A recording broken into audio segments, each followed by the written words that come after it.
Salut et bienvenue dans cette vidéo. Nous allons parler un petit peu du booléen dans ZBrush 2018. Donc il y a eu quelques petites mises à jour, quelques nouveautés qui font que maintenant le booléen est devenu vraiment quelque chose d'extrêmement agréable à utiliser. Donc on va prendre dans la lightbox tout simplement la petite demo head, puisque en fait elle a tout simplement quelques niveaux de subdivision, donc cela permettra de valider en montrant qu'effectivement ça fonctionne avec les niveaux de subdivision. En fait ça fonctionne avec toutes les fonctionnalités de ZBrush. Le booléen est vraiment très rapide et efficace. C'est écrit dans la documentation. Donc ici, dans ce personnage, eh bien, j'aimerais rajouter une destruction dessus. On va imaginer que c'est un buste de marbre et on va rajouter voilà, une bonne destruction à un endroit, donc avec les petits détails qui vont bien. Imaginons que on travaille pour un client, les clients aiment bien les modifications, et il va vous demander de mettre la destruction de l'autre côté. Avec un workflow habituel où on serait allé tout simplement détruire manuellement par exemple une partie et on l'aurait supprimé pour ensuite le remplir et sculpter, et bien passer la destruction du côté droit au côté gauche aurait été vraiment catastrophique comme demande. Grâce au booléen, on a une manière de travailler beaucoup plus procédurale et on va pouvoir appliquer ces modifications là super rapidement. Donc on va directement aller rajouter, par exemple on va faire ça assez grossièrement pour que ça aille vite, une sphère directement, donc tac, et cette sphère-là sera notre destruction. Donc pour la déplacer, je vais appuyer sur W ou cliquer ici, comme ça j'ai un gizmo qui apparaît, et puis on va bien le mettre complètement à droite pour voir vraiment bien ce qui va se passer. Donc là, on a nos nouveaux boutons, vous avez vu le cliquer dessus au début, Live Boolean, eh bien il suffit de l'activer pour que le boolean fonctionne, il n'y a plus à s'embêter. Et il n'y a plus qu'à sélectionner du coup le mode, dans quel mode on veut que le booléen fonctionne. Donc soit on va les fusionner, soit on va les soustraire, et donc ça y est, j'ai mon trou. Alors pour revenir en mode Draw, je clique ici, j'appuie sur Q. Et le mode intersection, donc on aura de la géométrie uniquement là où nos deux objets sont. Donc dans la sphère et là où il y a le personnage. Et on peut bouger notre sphère directement. C'est extrêmement rapide. Bon là on est sur du 77 000 polygones, c'est pas énorme, mais voilà, c'est vraiment très rapide et très fast. Donc ce qui va être intéressant, ça va être de rajouter en fait des détails sur cette sphère. Ici, si je me tourne, on voit le nombre de polygones. Si je fais CTRL-D, donc le raccourci pour subdiviser, eh bien on voit que ça affine et que le nombre de polygones monte, ce qui est tout à fait normal. Et si je déplace, c'est toujours fluide. Donc on va pouvoir rajouter plein de détails. Par exemple, je vais prendre ma brosse Layer, BLA, et j'ai pris un petit alpha en mode drag rectangle, parce que c'est comme ça que je l'aime utiliser.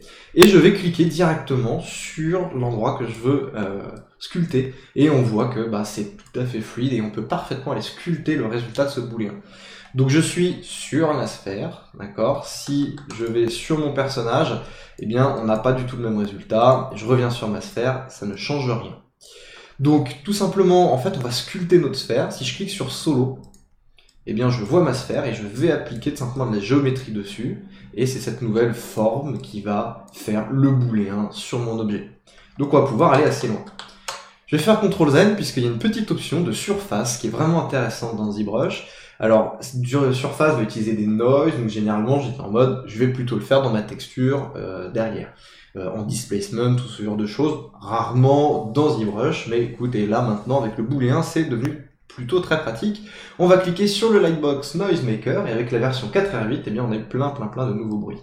Et par exemple, on va prendre celui-là qui fait penser un peu à du bois, je le sélectionne, on voit directement une prévisualisation de ce noise qui apparaît. Donc on va aller cliquer sur éditer et je vais augmenter la force pour vraiment avoir du volume qui va apparaître dans la destruction sur mon personnage. Je vais encore faire CTRL-D pour avoir suffisamment de polygones et je fais Apply to Mesh et il va créer maintenant réellement cette géométrie. Et en gros, maintenant ma sphère ressemble à ça et ça c'est mon booléen. Voilà, tout simplement. Donc ici, c'est fait grossièrement, mais on sent que pour faire une petite destruction, eh bien on fait ça avec du booléen, on place quelques éléments, et comme ça, vous allez préparer un mesh, un jour on vous demandera de le détruire, vous en avez besoin, c'est super rapide. Alors on dirait qu'il y a quelques petits bugs, tout ça, là, dans la prévisu, on va vérifier ça, de toute manière, si c'est tous ces petits trucs qui volent, c'est réellement de la géométrie ou non. L'étape suivante. eh bien, ça va être de faire un rendu. Donc, je pense pas que vous soyez fan du rendu de ZBrush. Donc, il y a des gens qui l'utilisent, certes, et qui ont des résultats très très fous. Mais moi, je vais utiliser à chaque fois des petits éléments dans Cinema 4D avec du Octane ou un Keyshot, etc. Là, ici, pour rendre avec Keyshot, d'accord, donc je vais utiliser le raccourci pour Keyshot. Donc, je vais dans Render, External Render, je clique sur Keyshot, et là, j'ai ma sphère qui apparaît, le Live Boolean qui se désactive, ok. Donc j'active mon Live Boolean, et en fait, il va tout simplement me décocher maintenant mon Keyshot. C'est donc pas compatible. C'est pas grave, tonton a la solution. Alors, c'est très très simple. On va juste aller dans notre subtool. Ici, on a un petit onglet Boolean, et dans Make Boolean Mesh, en fait, on va cliquer dessus. Donc là, il va calculer notre résultat. Voilà, il est en train de bosser. Et je l'ai ici. Maintenant, j'ai le mesh et on dirait que tout ce qui volait a disparu. Donc, ce qui est génial avec ça, c'est que maintenant j'ai un mesh, le booléen est validé. Donc, bien sûr, je peux toujours sculpter dessus, etc. Et je vais pouvoir aller activer dans Render mon petit Keyshot et je vais pouvoir aller envoyer ça dans Keyshot. Keyshot qui est ici. Et je vais pouvoir faire mon rendu directement. Donc, on conserve. Alors je sais même plus comment on se déplace dans Keyshot, donc je vais le monter. On conserve le côté paramétrique grâce ici à notre live boolean, puisqu'il a dupliqué l'objet pour en créer un autre. On a vu que c'était quand même rapide, on a manipulé du 159 000 points. Dans Cinema 4D, on tenterait pas ce genre de booléen en tout cas. Et ici, on a quelque chose de sympa, Marble. Alors, ne quittez pas la vidéo, hein, c'est pas fini, j'ai encore des trucs à vous montrer. Ok, bon, voilà, vous avez compris le principe. Après, on fait son texturing, etc. On s'éclate. Donc, je vais quitter ça. On voit qu'il n'y a pas de problème hein, de petites géométries qui volent. C'est clean. Donc, c'est cool. Je vais quitter ça pour plus de fluidité. Le tricks suivant, eh bien, c'est avec Cinema 4D. Moi, j'avoue que j'aime bien faire du hard surface et le booléen pour le hard surface est assez fou. Sauf que je ne vois pas faire ça dans ZBrush, même s'ils ont le nouveau gizmo qui est vraiment très très sympa. Je me sens moins à l'aise, même s'il y a des outils vraiment très très bons comme le Z-Modeler, je le connais pas, j'ai pas eu envie de m'y mettre. Donc je vais utiliser du Cinema 4D. Alors, c'est quoi ce projet? Sphère, ça dégage.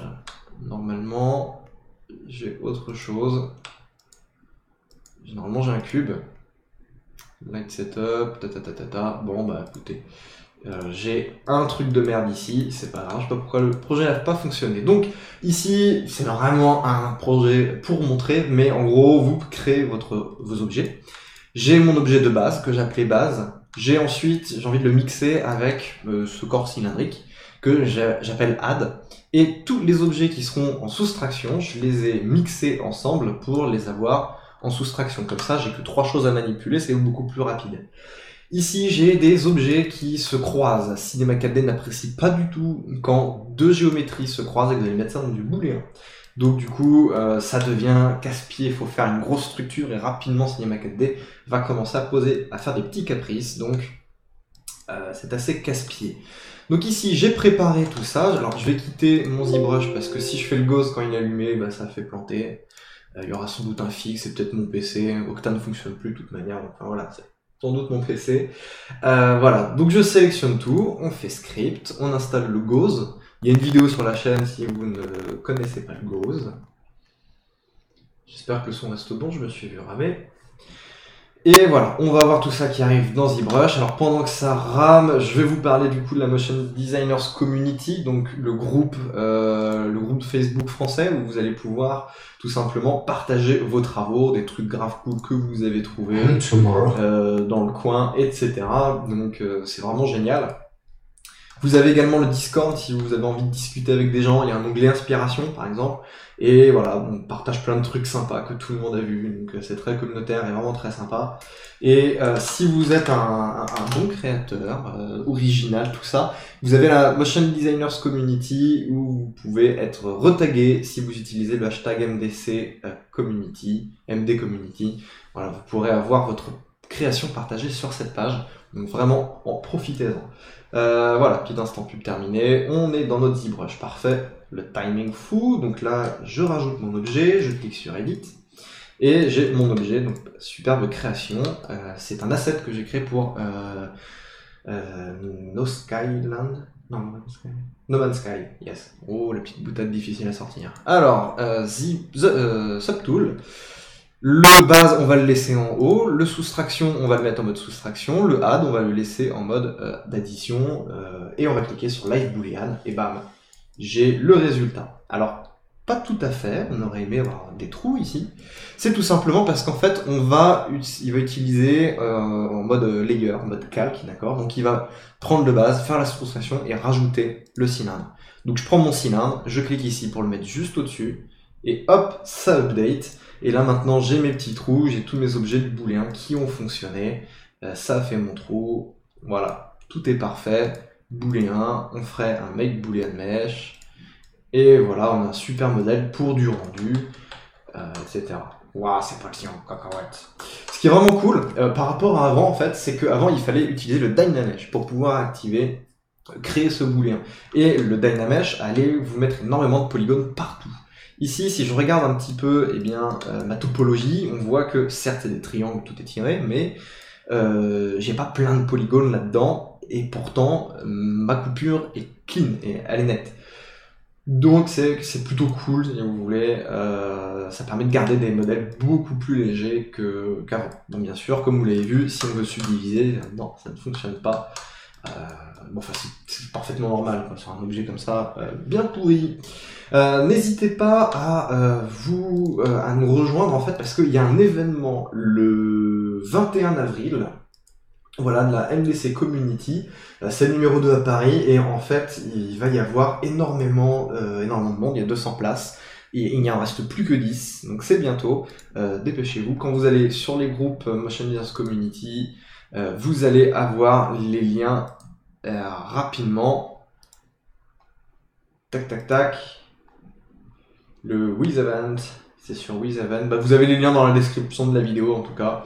Voilà, c'est sur With Event MDC.